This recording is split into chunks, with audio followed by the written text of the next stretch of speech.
my teacher, Professor Dr. M.P. Singh ji, my mentor, respected Sri P.P. Rao ji, Honorable Judges of Delhi High Court, Honorable Judges of District Courts, eminent members of the Bar, leading academics, researchers, students, friends, media persons, members of the LexisNexis company, my friend Mr. Mohan Ramaswamy and Mr. Sirish Chandra, ladies and gentlemen. First of all, I am deeply obliged to receive His Lordship Honorable Mr. Justice T.S. Thakur at this book release function. Despite his very busy schedule in the Supreme Court, His Lordship has been very kind to release my book, and I am equally grateful to my Lord Honorable Mr. Justice Deepak Mishra to spare some time to be the part of this release function. I am equally grateful to all the other dignitaries, my senior Salman Sahab, my mentor P.P. Rao Sahab, my teacher Professor M.P. Singh, honorable judges, and everyone of this great audience who are participating in this function, that you have made it a successful function. After doing my PhD in Indian Constitutional Law from Kurukshetra University, I joined IIPA Delhi, a very prestigious institution which is functioning under the able leadership of eminent civil servant and parliamentarian Sri T.N. Chaturvedi ji. That institution is basically involved in research work, and there is less scope for teaching. IIP runs an MPhil course for the senior civil servants, IAS officers, IPS defense officers, and at that time the institution was having a very brilliant IAS officer as its Chief Executive Officer, the Director, Mr. B.S. Baswan, an IAS officer of 1967 batch of Chhattisgarh cadre. He suggested me that you should also engage in some other postdoctoral research, because IIP was basically meant for research programs, trainings, etc., and very few assignments in MPhil course. IIP has been very useful and lucky in my career.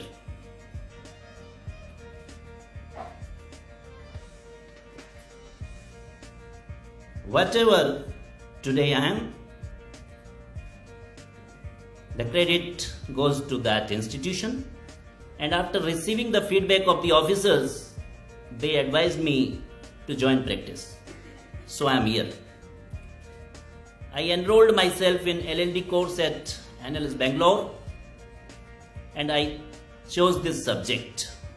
One day I was reading an article published in the Journal of the Indian Law Institute, and that contained a speech of first President Dr. Rajendra Prasad. On 28th of November 1960, Dr. Rajendra Prasad laid the foundation stone of the Indian Law Institute in the august presence of the first Prime Minister, Pandit Jawaharlal Nehru. The then Chief Justice of India, Mr. B.P. Sinha, has beautifully narrated that story, very heart-touching story. The Prime Minister's office asked the details of President's proposed speech, but Dr. Rajendra Prasad was not ready to share that speech. He said, "This is extra executive function, this is my personal function, so there is no need to share this speech. Whatever I will say, you will get it at a spot." There were some issues between Dr. Rajendra Prasad and Pandit Jawaharlal Nehru. I think that is a matter of public knowledge. Everybody knows issues pertaining to Hindu Code Bill, role of the President as visitor, role of the President as Supreme Commander of the Armed Forces. And he was a brilliant man. He was himself an LLD from Calcutta University. There were some disputes, and they asked the opinion of first Attorney General Mr. M.C. Sitalwad. Sitalwad said that the President of India is a constitutional head who is required and who must discharge his functions and powers on the aid and advice of the elected government headed by the Prime Minister.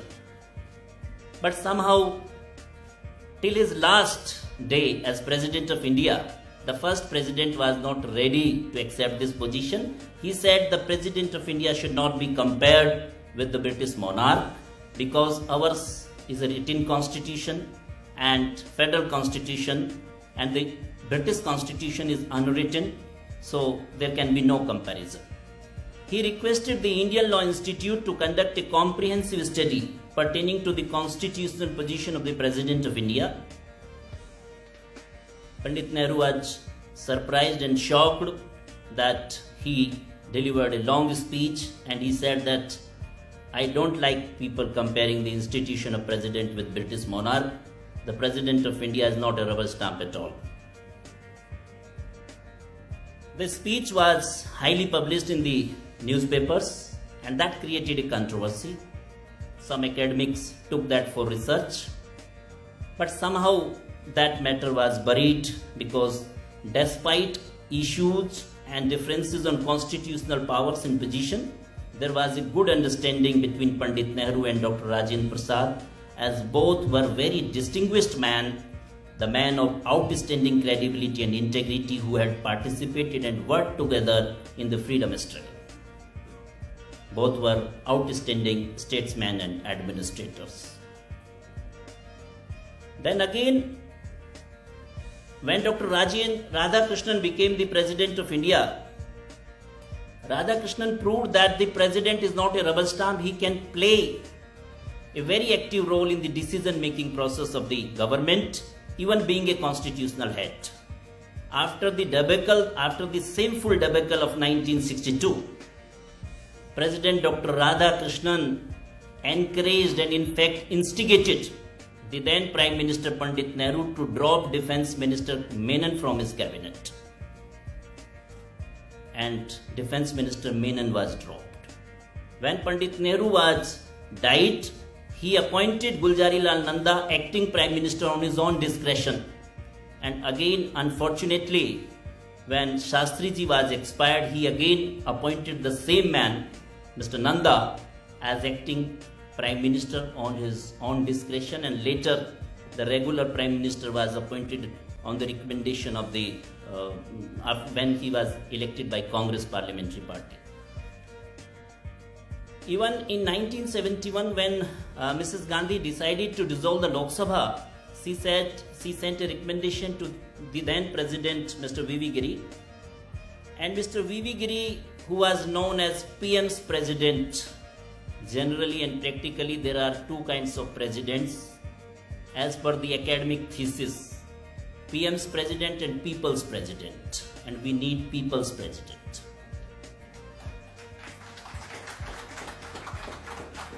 Mr. Giri asked Mrs. Indira Gandhi to reconsider her decision. Though there is no provision in the constitution that the President will dissolve the Lok Sabha on the advice of the Council of Ministers, and Mrs. Gandhi duly followed the direction or suggestion of the then President. During acting President B.D. Jatti's period, Mr. B.D. Jatti is the first acting President who clearly refused to act on the aid and advice of the Council of Ministers headed by Prime Minister Morarji Desai. I have mentioned it in my book. Law Minister Santi Bhushan and the then Home Minister Chaudhry Charan Singh, they tried their best, but the President was not ready, and even the then Prime Minister and respected Advani Sahab was the member of that cabinet, had decided to resign from the Prime Ministership, and they were ready to go to poll.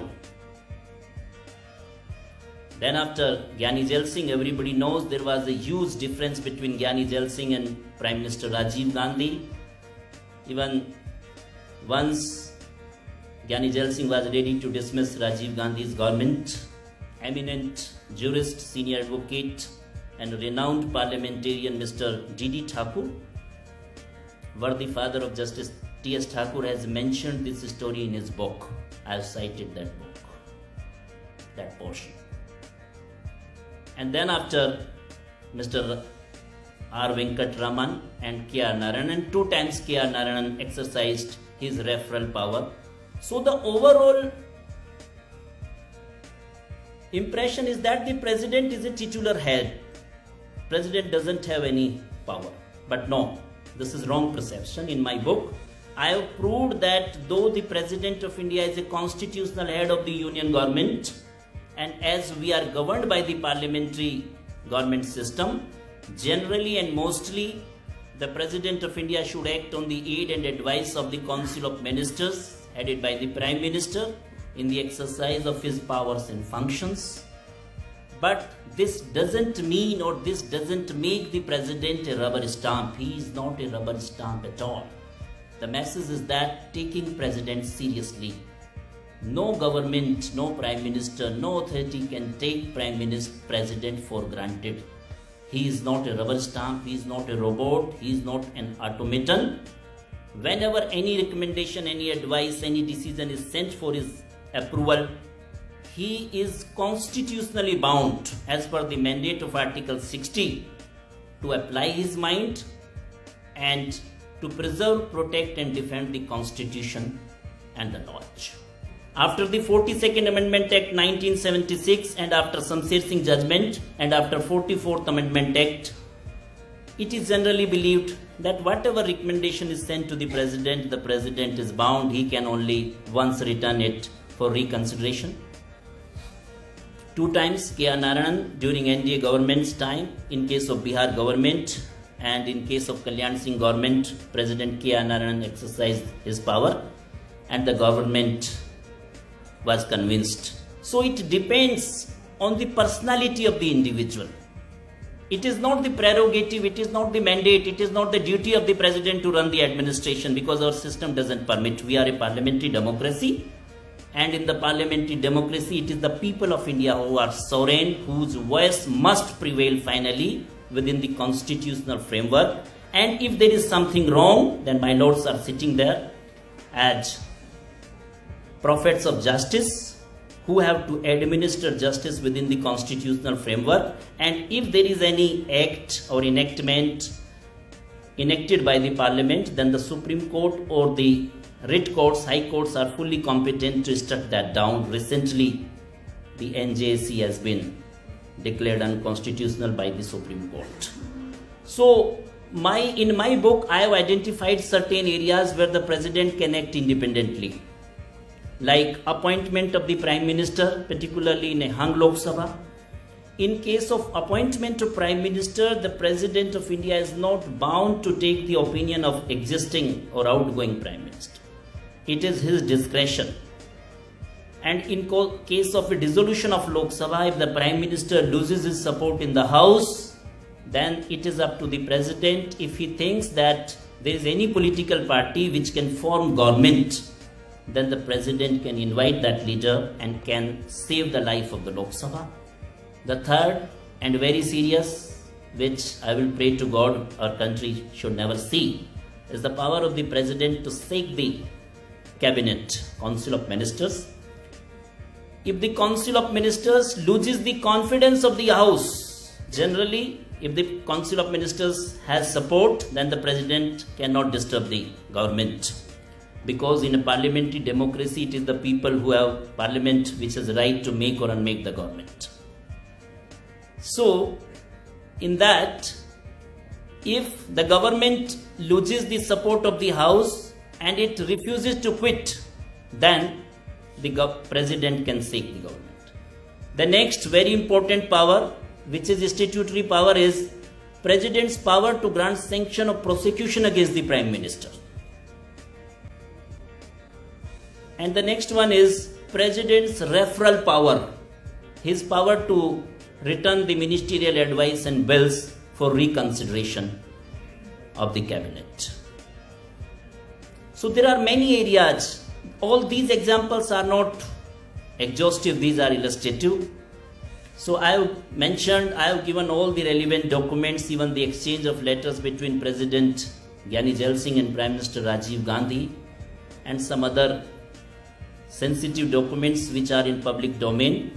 And my book clearly mentions that the government or the governor should take President of India seriously. Thank you so much, everyone. Sir. I would now request Mr. Shirish Chandra, Director Commissioning and Product Development, LexisNexis, to deliver his vote of thanks. I truly stand between you and the dinner, so I promise and I assure that I'll be really quick, and I'll thank you all in a jiffy. Eminent dignitaries on the dais, ladies and gentlemen, on behalf of LexisNexis, it's my proud pleasure to propose tonight's vote of thanks on occasion of the launch of the book, The Power of Raisina Health, authored by Dr. Lokendra Malik.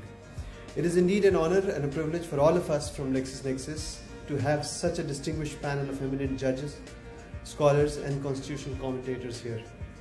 The Power of Raisina Health is one of the few books available in India that explores the topic of constitutional position of the President of India. The author, Dr. Lokendra Malik, a constitutional scholar, has spared no effort in ensuring that this book provides a clear and comprehensive picture of the constitutional positions, power and role of the President of India. He has delved into tricky issues such as the true nature of the President's discretion, and has also devoted a chapter in the book dealing with the comparative analysis between the role of the President of India and that of the British monarch. We are hopeful that all of you will enjoy this book and that it will benefit a wide array of readers, including judges, lawyers, politicians, students, public administrators, political science students and academia in general. On behalf of LexisNexis, I would like to thank our chief guest, Honorable Justice T.S. Thakur, and our special guest, Honorable Justice Deepak Mishra, and our guest of honor, Shri P.P. Rao, Professor M.P. Singh, Shri Salman Khurshid, former Justice M.D., eminent judges of Supreme Court of India and that of Delhi High Court, and our special guest, Shri L.K. Advani ji. I also thank all our guests in the audience today for taking time out of their busy schedule to be with us. I thank Reema Ashraf for her assistance in comparing this event today evening. I now welcome all of you to join us over dinner and drinks. Thank you so much.